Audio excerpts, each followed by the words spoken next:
Patay ang isang lalaki matapos gilitan ng sarili niyang anak sa Oslob, Cebu. Ang suspect, posible raw na may problema sa pag-iisip. Nasa frontline na balitang yan si John Aloa. Kita sa dashcam na ito ang lalaking yan na naglalakad sa kalsada sa Oslob, Cebu umaga ng February 20. May dala siyang itak. Ang driver na may kuha ng dashcam tila natakot kaya iniwasan ang lalaki. Yan ang mga huling sandali bago masangkot ang lalaki sa karumal-dumal na krimen. Kaninang umaga, nag-amok ang 23 anyos na lalaki sa kaginilitan ang sarili niyang ama sa labas ng kanilang bahay. Hindi pa nakontento at pinagtatagaran niya ang mga paa at kamay ng biktima.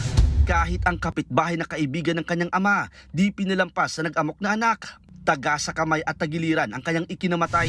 Agad namang nakaresponde ang mga pulis pero pumalag ang sospek. Napilitan ng mga pulis na barilin ang lalaki sa paa. Isang pinapaniwalaan na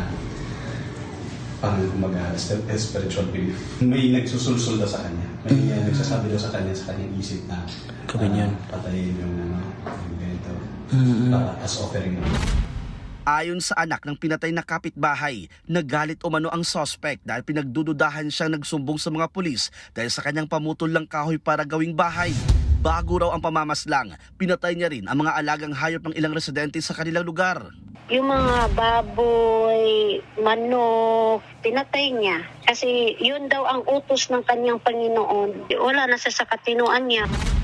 Naka-hospital arrest pa ang suspect na maharap sa reklamong parricide at murder. Nagbabalita mula sa Frontline, John Arua, News 5. Mga kapatid, Ed Lingaw po, maging maalam at may pakialam sa mga napapanahong balita sa ating bansa.